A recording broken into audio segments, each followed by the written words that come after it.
छत्रपती शिवाजी महाराज की जय भवानी। भारत माता की, भारत माता की।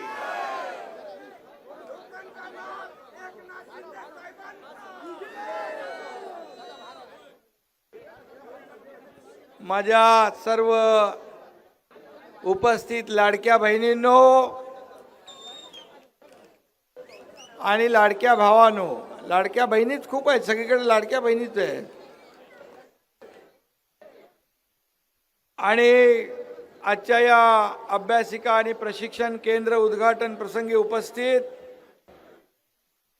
मगाशी आपले मंत्री होते आशिष जयस्वाल, खासदार रवींद्र वायकरजी, शिवसेना प्रवक्ते संजय निरुपम, आमदार मुरजी पटेल जी, अध्यक्ष प्रदूषण महामंडळ सिद्धेश कदम, शिवसेना प्रवक्त्या शीतलताई म्हात्रे, स्वप्नील टेंबोलकर, राजूल पटेल, राजू पेडणेकर, अल्ताफ पेवेकर, वैभव भराडकर, उदय सावंत, साधनाताई माने ज्यांचा आता प्रवेश झाला त्यांचं मी मनापासून स्वागत करतो। अनेक लोकांचे आज प्रवेश झाले।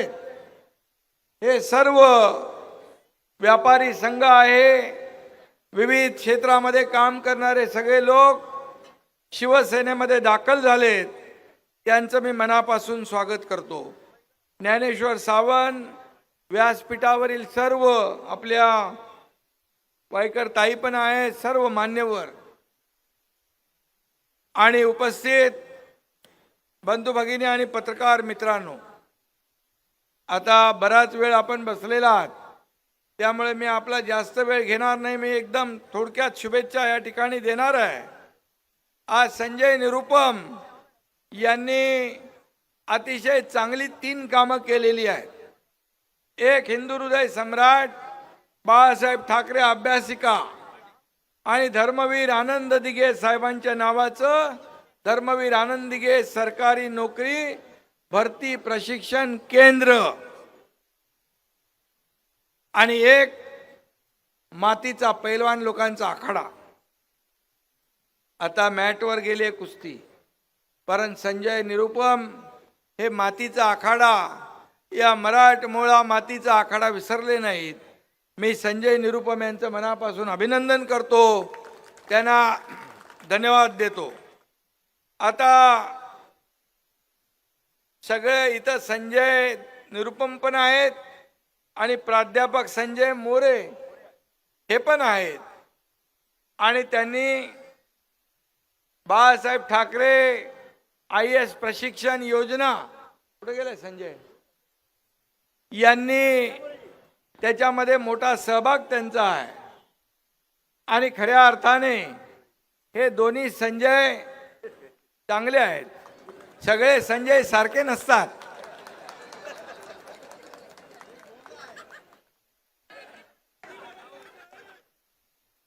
बरोबर आहे ना? पण हे 2 संजय चांगले आहेत आणि राजकीय धामधुमीत पण सामाजिक भान ठेवणारे आहेत। आणि आज त्यांनी सर्वसामान्य विद्यार्थ्यांसाठी एक अभ्यासिका तयार केली आहे। त्याचबरोबर बाळासाहेबांनी नेहमी सांगितलं की सरकारी कार्यालयामध्ये या ठिकाणी आपल्या भूमिपुत्राला नोकरी मिळाली पाहिजे। ती सरकारी नोकरी मिळण्यासाठी धर्मवीर आनंद दिघे साहेबांचं प्रशिक्षण त्यांच्या नावाचं केंद्र केलेलं आहे। आणि म्हणून संजय मोरे यांचंही मी मनापासून अभिनंदन करतो आणि संजय निरुपम यांचंही मनापासून मी अभिनंदन करतो। खरं म्हणजे या ठिकाणी सर्वसामान्य विद्यार्थ्यांना घरामध्ये अभ्यास करण्याची सोय नसते। छोटं घर आहे आणि त्या घरामध्ये अभ्यास कसा करायचा, कसं पुढे जायचं, कसं शिक्षण घ्यायचं, कसं नंबर काढायचा पहिला, या सगळ्या अडचणी ज्या आहेत या अडचणी दूर करण्याचं काम संजय निरुपम यांनी केलं आणि एक चांगली अभ्यासिका या ठिकाणी तयार केलेली आहे। आणि खऱ्या अर्थाने लोकाधिकार समिती ही देखील काम करते. लोकाधिकार समितीचे लोक पण आपल्याकडे आलेले आहेत आणि शासकीय नोकऱ्यांमध्ये आपल्या भूमिपुत्राला न्याय मिळाला पाहिजे यासाठी त्या काळामध्ये सुधीर भाऊ जोशी यांनी चांगलं काम केलं, डोंगरा एवढं काम केलं आणि म्हणून त्यांचा कित्ता गिरवण्यासाठी संजय निरुपम त्या मूळ कामाकडे वळले. या ठिकाणी मी त्यांना धन्यवाद देतो, त्यांचं अभिनंदन करतो. आणि म्हणून या ठिकाणी अशा प्रकारची केंद्र जी आज उभी राहिलेली आहेत, अशा प्रकारची केंद्र प्रत्येक जिल्ह्यामध्ये आपल्याला उभी करायची आहेत आणि खऱ्या अर्थाने गोरगरीब सर्वसामान्य विद्यार्थ्यांना या अभ्यासिका आणि नोकरी प्रशिक्षण केंद्राचा लाभ झाला पाहिजे. यासाठी या जे दोन्ही उपक्रम हाती घेतले ते अतिशय अभिनंदनीय आहेत. खऱ्या अर्थाने आपण बघतो की मुलांमध्ये टॅलेंट आहे, मुलांमध्ये चांगली क्षमता आहे, मुलं हुशार असतात, पण त्यांना थोडं मार्गदर्शन करण्याची आवश्यकता असते. आणि अनंत अडचणींवर मात करून आपण पाहतो गरीब घरातली मुलं पण आज मेरिटमध्ये येतात, चांगले गुण मिळवतात आणि आपल्या शहराचं, आपल्या राज्याचं, आपल्या देशाचं नाव करतात. आणि खरं म्हणजे आज जयंत नारळीकरांसारखे शास्त्रज्ञ आपल्याकडे तयार झाले. अशा मेहनती आणि अभ्यासू विद्यार्थ्यांमधून नारायण मूर्तींसारखे उद्योगपती देखील जन्माला येतात. आणि म्हणून कुणालाही आपण स्वतःला कमी लेखण्याची गरज नाही. प्रत्येकामध्ये स्पार्क असतो, टॅलेंट असतो, सगळं असतं, बुद्धी असते, जिद्द असते, चिकाटी असते, फक्त त्याला मार्गदर्शन आवश्यक असतं. आणि म्हणून आज मी या ठिकाणी एवढंच सांगतो, बाळासाहेबांच्या नावाचं हे अभ्यासिका आहे. बाळासाहेबांचा आशीर्वाद या विद्यार्थ्यांना जरूर लाभेल. त्याचबरोबर बाळासाहेबांचे विचार काय होते या ठिकाणी आज बाळासाहेब नेहमी म्हणायचे, नोकरी मागण्यापेक्षा नोकरी देणारे हात निर्माण करा.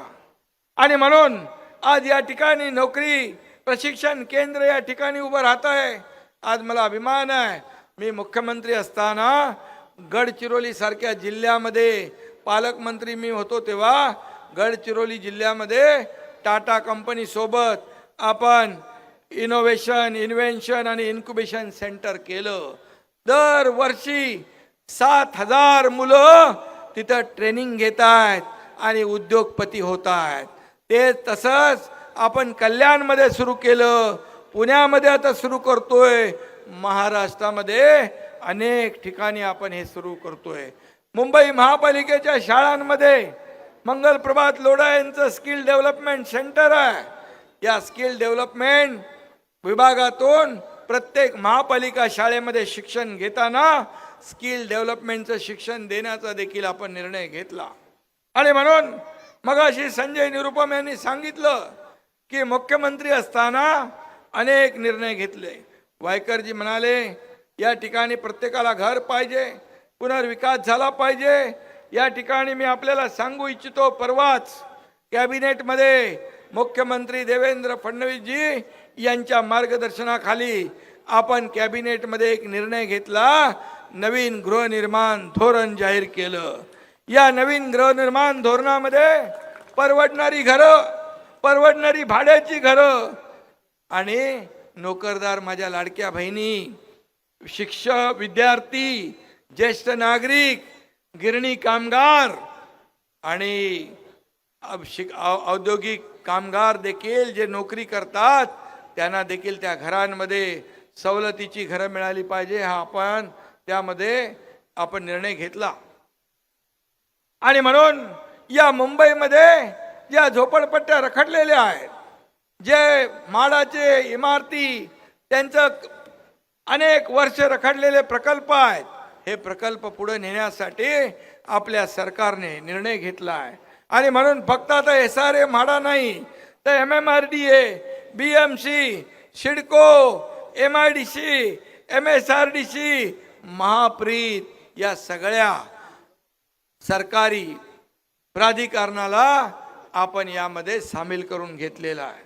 आणि म्हणून मगाशी रवींद्र वायकरजी म्हणाले की या ठिकाणी लाडकी बहीण योजना आपण केली.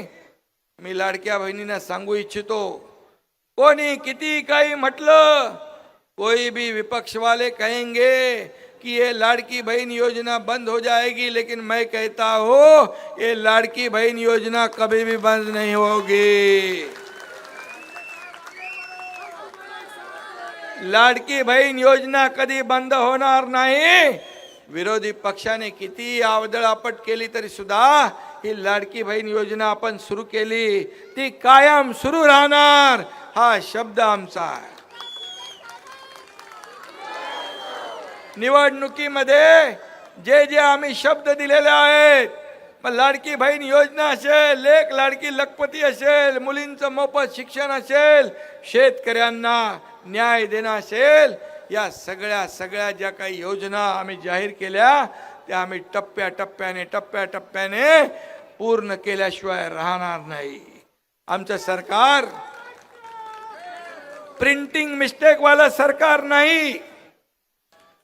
मागच्या वेळेस एका सरकारमध्ये मुख्यमंत्र्यांनी लाईट बिल माफ केलं, वीज बिल माफ केलं, घोषणा केली, निवडून आल्यावर लगेच दुसऱ्या दिवसापासून विजेची बिलं पाठवली. बोले निवडणुकीमध्ये जे सगळं वचन दिलेलं असतं ते सगळं पाळायचं नसतं, प्रिंटिंग मिस्टेक झाली असेल. अशी प्रिंटिंग मिस्टेक करणारे आम्ही नाही, दिलेला शब्द पाळणारे आपली महायुती सरकार आहे. आणि म्हणून महायुती सरकारने अनेक निर्णय आपण घेतले. टोल नाक्याचा निर्णय पण घेतला, मुंबई एंट्री पॉइंट सगळे खुले करून टाकले. अशा प्रकारचे अनेक निर्णय आपण घेतले. आज मुंबईमध्ये मी आताच एका सिद्धेश कदम याने एक मोठं उद्यान बांधले, 10-14-12 एकर मधलं एवढा मोठा उद्यान. त्या ठिकाणी त्याचं उद्घाटन मी करून आलो. हे लोकांसाठी आहे. शेवटी काय, हे प्रदूषण कमी करणं, हे असं ऑक्सिजन पार्क तयार करणं, मुंबईतले रस्ते सिमेंट कॉन्क्रीटचे झाले पाहिजे, हा पहिला निर्णय आपल्या सरकारने घेतला. पहिला निर्णय घेतला, खड्डे मुक्त मुंबई, प्रदूषण मुक्त मुंबई करण्याचा निर्णय आपण घेतला. आणि म्हणून आता रस्त्यांची कामं सुरू आहेत. मी आजही नाले सफाई बघायला गेलो होतो. नाले सफाईचा पाहणी दौराही मी केला, रस्त्यांचाही पाहणी दौरा केला. सर्वसामान्य माणूस, एक सर्वसामान्य कुटुंबातला जेव्हा मुख्यमंत्री होतो, तेव्हा मी जेव्हा सीएम होतो, चीफ मिनिस्टर, तेव्हा लोक मला म्हणायचे सीएम म्हणजे चीफ मिनिस्टर, मी म्हणायचो सीएम म्हणजे कॉमन मॅन. आता देवेंद्रजी सीएम आहेत, मी डीसीएम आहे. आता मी म्हणतो डीसीएम म्हणजे डेडिकेटेड टू कॉमन मॅन. शेवटी सर्वसामान्य माणूस हा आपला केंद्रबिंदू आहे. सर्वसामान्य माणूस हा आपला केंद्रबिंदू आहे. आणि म्हणून सर्वसामान्यासाठी जे जे काय करायचं ते आपण केलं पाहिजे. आणि म्हणून मी आपल्याला एवढंच सांगतो की आज आपण जे काय हे उभं केलंय हे अजून वाढवा, पुढे जा. आणि त्याचबरोबर मी हेही सांगतो, रवींद्र वायकरजींनी मगाशी पेहलगामला झालेल्या हमल्याबद्दल या ठिकाणी भाष्य केलं. माझं कर्तव्य होतं, जेव्हा आपले महाराष्ट्रातले लोक तिकडे अडकले होते, ते माझ्याशी फोनवर चर्चा करत होते, घाबरले होते, आम्हाला लवकर महाराष्ट्रात आणा, आम्हाला लवकर महाराष्ट्रात आणा. मग मी एकनाथ शिंदे तर इर्शाळवाडी पण चढतो, कोल्हापूरला पण जातो, सांगलीला पण जातो, महापुरात उत्तराखंडला पण जातो, केरळमध्ये पण जातो. मग जेव्हा माझे महाराष्ट्रातले कुटुंबीय जेव्हा काश्मीरमध्ये अडकले, तेव्हा एकनाथ शिंदे इथं कसा स्वस्थ बसू शकतो. आणि मी गेलो आणि त्यांना घेऊन आलो. आणि म्हणून मी एकच सांगतो, अतिशय भ्याड हल्ला पाकिस्तानने आपल्या हिंदुस्थानवर केला. बेकसूर निरपराध लोकांना मारलं गेलं. त्या ठिकाणी 26 लोक मारले गेले. आणि आपल्या त्या ठिकाणी लाडक्या बहिणींना त्यांचं कुंकू पुसण्याचं पाप केलं. त्या सिंदूर पुसण्याचं का पाप केलं आणि त्यांना म्हणूनच आपल्या लष्करी जवानांनी धडा शिकवण्याचं काम केलं, जशा तसं उत्तर दिलं. आणि म्हणून तिकडे एक घोडेवाला होता, आदिल नावाचा मुसलमान होता. तो म्हणाला, क्यों मार रहे इनको, मत मारो मत मारो. त्यांना यात्री लोकांना सांगत होता, आप चलो निकलो जल्दी भागो. पण अतिरेक्यांनी ऐकला नाही. अतिरेकी आतंकवाद्यांची शेवटला त्याची झटापट झाली आणि त्यांनी त्याची अतिरेक्याची बंदूक पकडली. दुसऱ्या अतिरेकाने येऊन त्याच्या मागे गोळी घातली आणि त्याला ठार मारलं. तो गरीब होता आदिल, तो मुसलमान होता, पण आपल्या यात्रेकरूंना बचावासाठी वाचवण्यासाठी तो पुढे आला. आपले कार्यकर्ते त्याच्या घरी गेले, त्याच्या आईवडिलांना भेटले, त्याला 5 लाख रुपयाची मदत केली आणि त्यानंतर त्याचं घर, मोडलेलं तुटलेलं घर होतं, ते बांधण्याचं काम देखील आपले लोक करतायत. आणि म्हणून पाकिस्तानला धडा शिकवण्यासाठी मोदी साहेबांनी जो निर्णय घेतलाय त्याच्या पाठीशी पूर्ण देश उभा आहे. आणि म्हणून आज संपूर्ण जग, आज मला अभिमान आहे, काल UAE मध्ये मुस्लिम कंट्री आहे, पण तिथं आपल्या खासदारांचं डेलिगेशन गेलंय. खासदार डॉक्टर श्रीकांत शिंदे तिकडे गेलेत, ते डेलिगेशनला लीड करतात.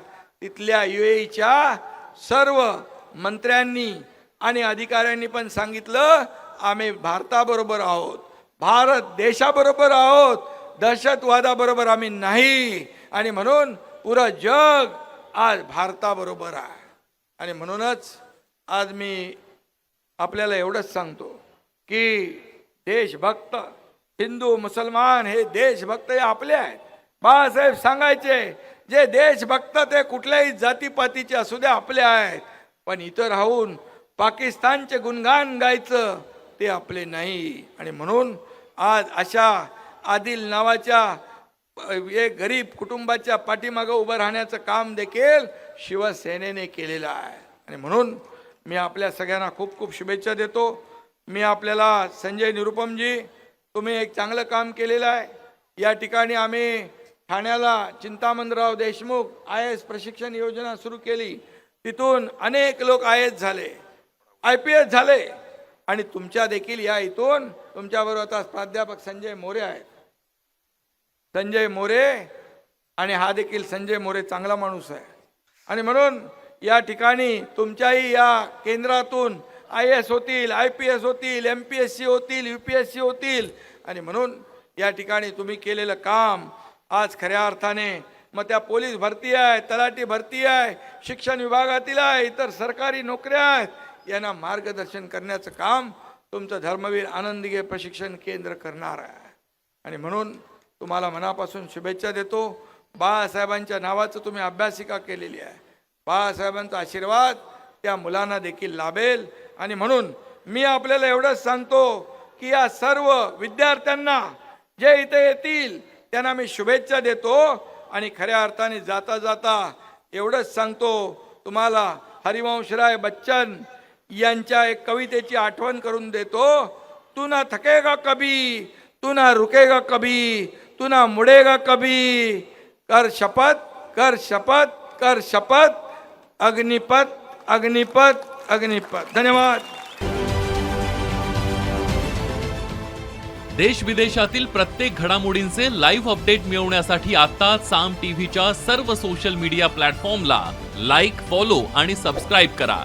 तसंच सर्व नोटिफिकेशनसाठी बेल आयकॉन प्रेस करायला विसरू नका.